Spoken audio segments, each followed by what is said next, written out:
from dining out in an actual restaurant. Yes, a real-life restaurant where you can go inside and sit down and eat and everything. Which counties? We're not sure, but definitely not Multnomah County. Sorry, Portland. A month in this pandemic, things can change dramatically. The first of the month has come and gone twice since Oregon's stay-at-home order, and today we got a pretty good idea of how many Oregonians weren't able to pay rent last week. And no, being in quarantine is still no excuse for forgetting it's Mother's Day weekend. Just a reminder. And here's the story. Little public service announcement. You're welcome there, by the way, reminding you it's Mother's Day. I'm talking to like the three guys that just went, oh my God, yeah, it is. It's Sunday. All right, you can still, I think there are a couple flower shops that are open right now. They do no-touch delivery, so you can do that. Just grab some flowers and a card at the grocery store. It goes a long way. Hi, I'm Dan Haggerty. This is The Story. That said, we always are asking you to be part of the show and write in and tell us what's going on. Tell me how you're celebrating Mother's Day this year. I mean, it's a really weird time to celebrate any big holiday or anything, especially when you can't be within 6 feet of your own mom. So let me know what you're doing. Tell me your plans. Yeah, am I fishing for ideas? Of course I am. But use the hashtag HeyDan and give me something to do on Sunday. Email The Story also at thestory@kgw.com. All right, let's get started. All right, we're going to jump right into the big story tonight because it is the biggest story I think there is out there right now, and that's reopening Oregon and getting people back to work. We are seeing a little bit of light at the end of the tunnel after Governor Brown's announcement yesterday about what can reopen next Friday. Now, we're going to get into that in just a minute, but first I want to talk about the people suffering the most from everything being closed as we get a look at the newest unemployment numbers, and they're not good. I'm sure you saw that coming, though. 20.5 million people were unemployed in April. That's a 14.7% unemployment rate. In Oregon alone, nearly 382,000 people have filed for unemployment in the 7 weeks of the pandemic. That's the equivalent of the entire populations of Salem, Eugene, and Oregon City out of work, right, combined. The worst since the height of the Great Depression at this point in August of 1932. That's when the unemployment rate hit 25.5%. Now, we've talked a lot about Oregon's slow unemployment system that the Employment Department insists is up to handling the task of everybody's claims, even though I would say the emails that we get every single day from people who say they've yet to see a dollar yet make me feel otherwise. That said, though, today we really want to hone in on Governor Brown's announcement yesterday that some counties may begin to reopen in a week. Now, look, it doesn't mean that everything is going to open at once. It doesn't mean that most things are going to reopen. So we want to take a few minutes and talk about what's open now, what will definitely open next Friday, what could open next Friday, and what will not open next Friday. All right, are you with us? So right now, nothing has changed from yesterday as of today, except for the fact that the governor has now required grocery, pharmacy, and transit workers required them to wear masks, and they're urging customers to do the same. Other than that, the same businesses that have been open all along are still open in the same capacity as they have been, along now with non-emergency surgeries, which started again on May 1st. As for what will definitely open next Friday, some summer schools and camps and child care centers will be allowed to reopen as long as they are practicing physical distancing and abiding by some other restrictions that are out there. The governor also mentioned standalone retailers could open, which made me think, what exactly is a standalone retailer? Seemed a little vague for the average person, so Kristen Severance clearly here, hopefully helping us to clarify things. Kristen. Right, that was my first question too. What's a standalone retailer? So I think a lot of us thought, okay, all these stores, every store is just going to open right up on May 15th, but that's not the case. So you will see jewelry stores opening, furniture stores, boutiques, and art galleries. And when they do open, you're going to see things like employees, they have to wear masks, they have to frequently clean, there has to be 6 feet of distance between customers and employees, and the stores also have to post signs about COVID-19 symptoms, and, you know, if a customer has those symptoms, they should not enter the store. All right, so standalone retailer, you got the door, you walk in, you're in their business, that's it. But what about a mall? A mall is like a big building filled with a bunch of standalone retail shops. Can they open? So they cannot open unless their county is given permission to reopen by the governor's office. And we know that counties can start applying today. So I reached out to some of the indoor and outdoor malls today, Bridgeport Village, Washington Square, the outlets. Bridgeport Village, they were the only ones to get back to me with details. And they said, look, even when we open up, when we're allowed to open up, it's going to be gradual. So not all stores at once. And of course, you're going to see some of the same things there, employees cleaning and following those guidelines to keep everyone safe. Got it. Okay, Kristen Severance, thank you. Now, everybody, we're going to get into a little bit of muddier territory now on what could open possibly next Friday. Remember, the governor said Oregon will start to reopen in 3 phases, but each individual county will have to apply to enter phase 1, which means that restaurants and bars and salons and barbershops and gyms and all that stuff could reopen with some restrictions if the county that they are in gets the green light. And those counties can start applying for phase 1 today. Now, to be approved, they have to check all of these boxes first. Have declining COVID-19 cases, build a testing and contact tracing system, have enough quarantine facilities, have enough rooms in their hospitals, have enough PPE. They also need to abide by agreed upon guidelines for opening these businesses with the state. And the governor said some rural Oregon counties will probably be able to apply and even enter phase 1 in a week because they have so few cases. But I do know viewers like Steve Dunn, for instance, they want to know a little bit more about that. He asked, what counties are considered rural? Polk County? Question mark? Yeah, some parts of Polk County, of course, are rural, but some others touch Salem. So you have to really take that into account. And it sounds like the state will be looking a little bit more at cases and infrastructure and a little less at overall size. It just so happens, though, the counties with less density, you'd be less likely to spread this virus. For what it's worth, the OHA has recorded 80 positive cases and 5 deaths in Polk County. Now, we can't say one thing for certain, and that's that Multnomah County will not be one of the counties opening next Friday or even applying to reopen. All right, well, they were basically saying that they're not going to reopen. We'll get her soundbite on a little bit later. There's no question that things are really tight for people right now, but we've learned that most people were fortunately still able to pay their rent this month, which is good, both here in Oregon and around the country. The Oregonian found these numbers. In Portland, the metro area, 88% of people paid rent. In Oregon as a whole, 89% of people did. That's actually not bad compared to this time last year when 92% of people were able to pay rent. Nationwide, it's a similar story. 80% of people were able to pay rent this month nationwide, and that's down slightly from this time last year. And it's more than the number of people who were able to pay their rent in April. I'm not quite sure exactly what to make of all this data. Perhaps people are doing a little bit better right now. Maybe more stimulus and unemployment dollars are finally making their way into people's bank accounts. Now, the majority of COVID-19 deaths in Oregon are linked to about 24 care facilities, places like nursing homes. And now the union for those caregivers, they want to see some changes. I talked to Morgan Romero about that today. Okay, Morgan Romero joining us now. We've seen what this virus can do inside of a nursing home or a care facility. Apparently the people who work there don't feel as safe as they want to feel. So what are they asking for? Right. So historically, and we've covered it in the past too, both Kyle Boshi and myself, that workers have raised concerns about a lack of PPE, so personal protective equipment like masks or gowns. They're having to share some of that equipment in some facilities. They don't feel protected in that they don't have, a lot of them, PTO. They haven't accrued it. So if they feel sick or if they feel like they've been exposed to the virus, a lot of them are either afraid to call in, so they go in sick, or they just, kind of bite it and they don't get a paycheck for a couple weeks.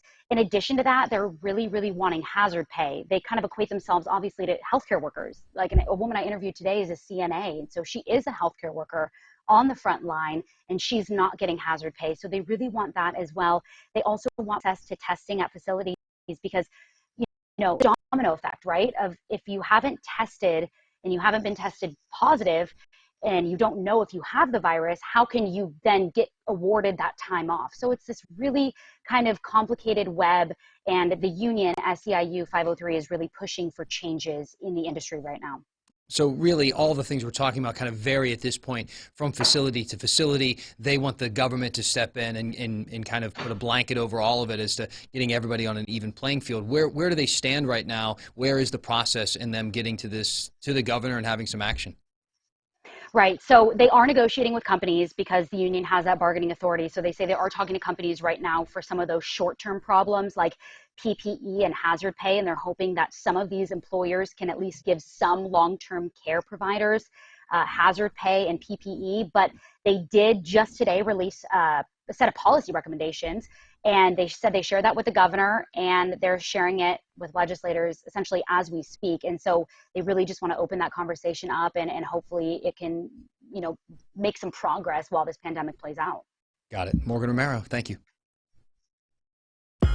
It's hard to be a tour guide with no tourists. I have one of those brains that just holds tons of trivia. And now she's using that brain to keep her income flowing. I'm going to survive. A viewer wants to know if you can catch secondhand coronavirus.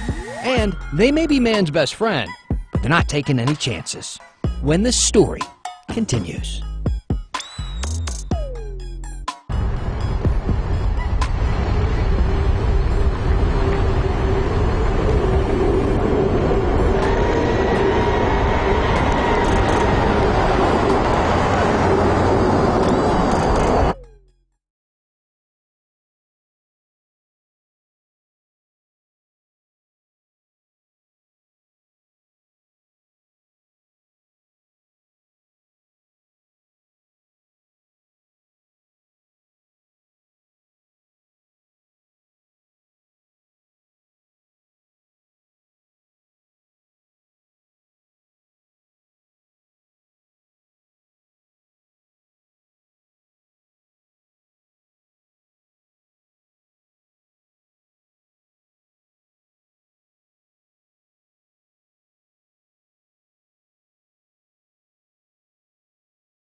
Those things are flying low today, man. Got a couple of calls from people saying they buzz their offices. They get a little nervous hearing them fly by.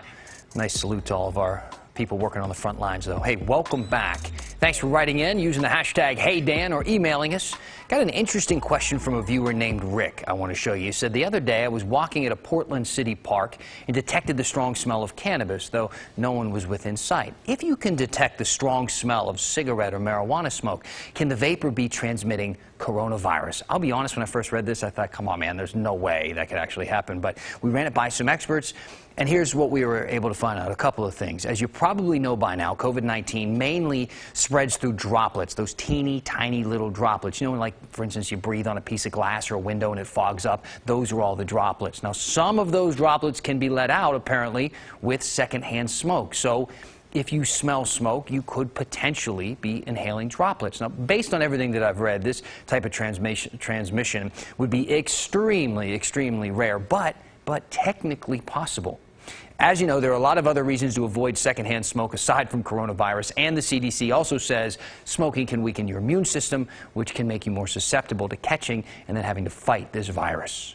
Now, there are a few people as tuned into their bodies as athletes are, and Orlando Sanchez met a former Duck who's having to relearn a lot about hers, but is getting a whole lot of help along the way. Into the corner here, Styles, a three, good, Chloe Styles. Jerry Allen on the call as Chloe Styles sank her first bucket with the Ducks.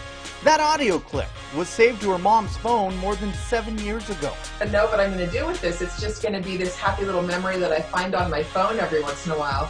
A walk-on from Sheldon High School in Eugene. Stiles had a rocky finish with the Ducks, dismissed from the team. That was the end of her college basketball career. She got her degree and moved to California with her family.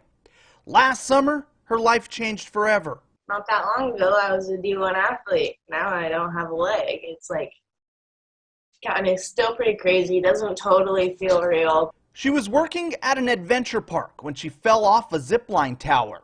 Stiles says it was from about 15 feet. I just landed flat on my feet and shattered both my heel bones. Nothing else happened. She had 11 surgeries. What happened was my heel bone was just like oatmeal, so if I walked on it, my leg bones could just kind of fall through. There were complications with her left leg. The pain was too much. It would just swell and it hurt so bad. I was like, I'm not doing this anymore. It hurt so bad. Doctors told her it was now or later. Stiles made the call. Less than 2 weeks ago, she had her left leg amputated below the knee. Gotta go for it and do it. And that was surgery number 12, and hopefully it will be done now. I'm on day 3 of new normal. It's pretty crazy. People immediately began reaching out to her. Some weird stuff was happening. A couple people messaged me, and I was like, Mom, I don't know how people are finding out. And then she comes down to my room and had an 1.5-hour long video of 140 people. Hey Chloe, it's Sabrina, just wishing you a speedy recovery. Know that you're not alone. Your entire Duck family is behind you. Wishing you the absolute best. You're gonna get better. We're thinking about you. Know you got a support group. Go Ducks. I was very overwhelmed. It still is. I can't believe how many people and how much support, and I had kind of a crappy ending with my basketball career, but like Kelly Graves, my coach, was on it. Just know that once a Duck, always a Duck. You're going to be an inspiration to next year's team when I tell them your story. It just kind of solidified how much I love Oregon. To hear all of that support, I think that was kind of a turning point for you. I think it was. At the same time, a friend started a GoFundMe page for her. She received the same type of support, more than $13,000 in donations. Her attitude has been much more of the little fighting Chloe that she's always been. She was my little 18-month-old always used to tell me, I do it myself. And now here she is at 26 saying, I can do this. And it's like watching it all over again. Orlando Sanchez, KGW Sports. Hey there, Dan. I hope you're doing well, you and your family. But we are going to be seeing some of the warmest conditions we've seen since last fall and last summer, believe it or not. Yeah, we're on a streak to see not just warm conditions today, but that's going to be the trend heading into tomorrow and Sunday as well. As we look at the weekend weather planner for you, we're going to be looking at highs tomorrow right around the low to mid 80s. We'll see a little bit of some areas of fog, but for the most part, we're going to be seeing nothing but sunshine. The one thing you will notice, though, will be the windy condition, and that's evidence out there right now. We've been seeing gusts throughout much of the afternoon around the metro area, anywhere from 25 to 30 miles per hour. Expect to see the winds calm down a little bit heading into the second part of the weekend on Mother's Day. Daytime highs right around 83 degrees. If you're wondering, man, it feels kind of early to see these kind of temperatures. No, it's really not. We're basically on track from where we should be for this time of year.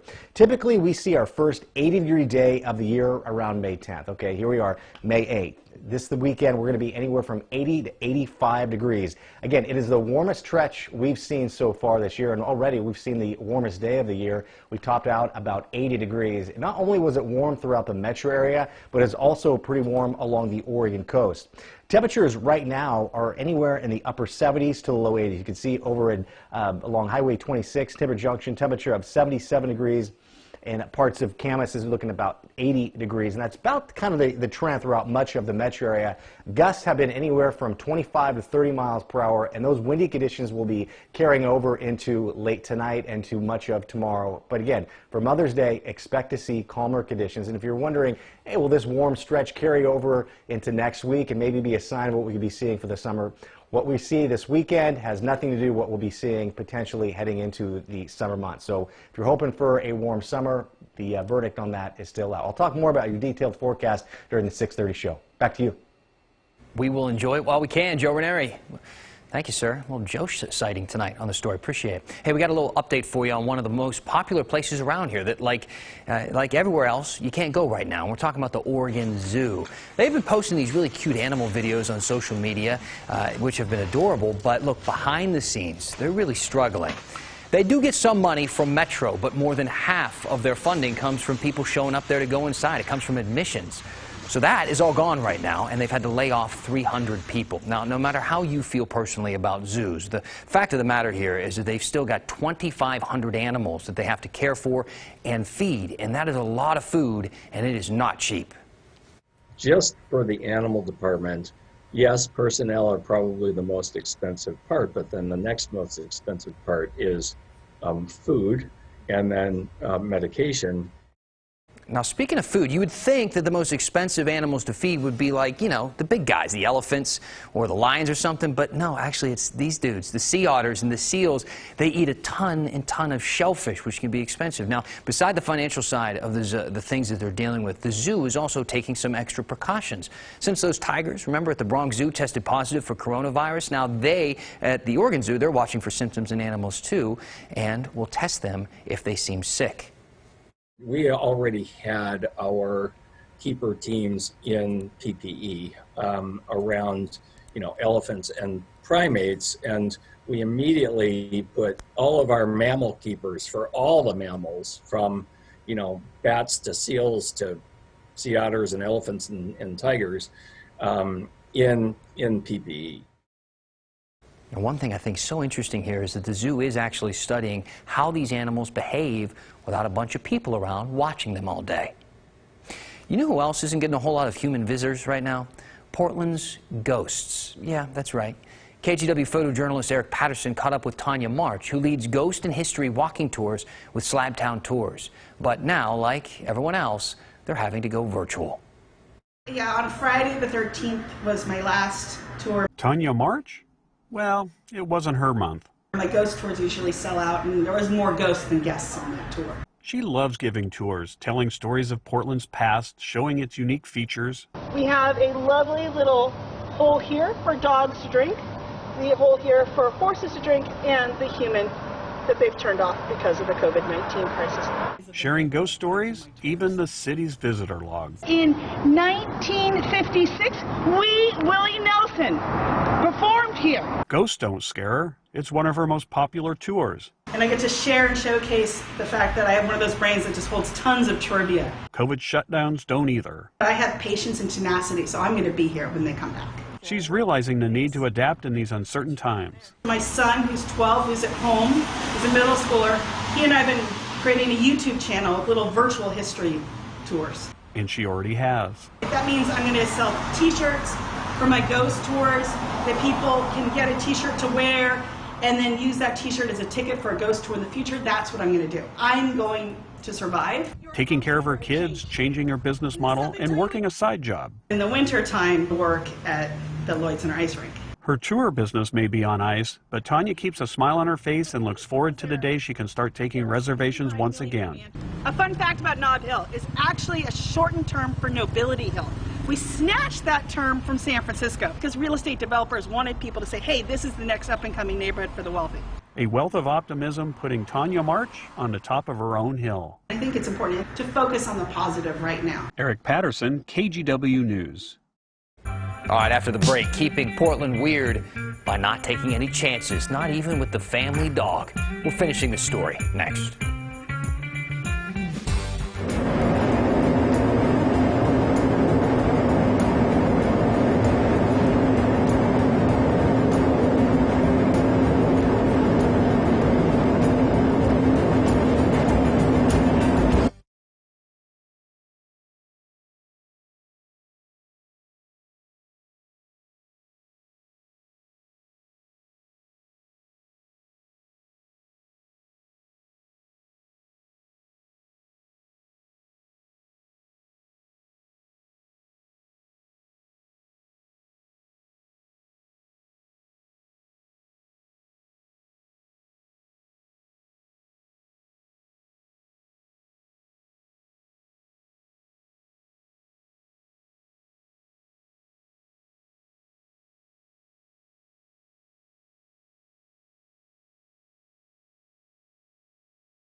Keeping Portland weird tonight is a dog owner who isn't taking any chances.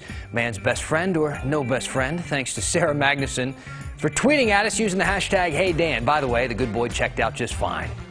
He's all clear. Now, hey, if you're out there in Portland keeping it weird, let us know. Or really anywhere, Vancouver, Battleground, Bend, Eugene, wherever you are, let us know. It's just the name of the segment, all right? There are no rules. Hit us up, like Sarah did, using the hashtag HeyDan, or email the story at kgw.com. So we asked you to share, and I want you to continue to share throughout the weekend the things you're doing with Mom to kind of celebrate Mother's Day in these really bizarre times. I got one email I wanted to read from Leah Lyons, which was so nice. She said, going to take my outstanding mom on a picnic Sunday. She's the woman I want to be when I grow up. That's nice. I don't know who I want to be when I grow up. Maybe my mom. She's pretty cool. Listen.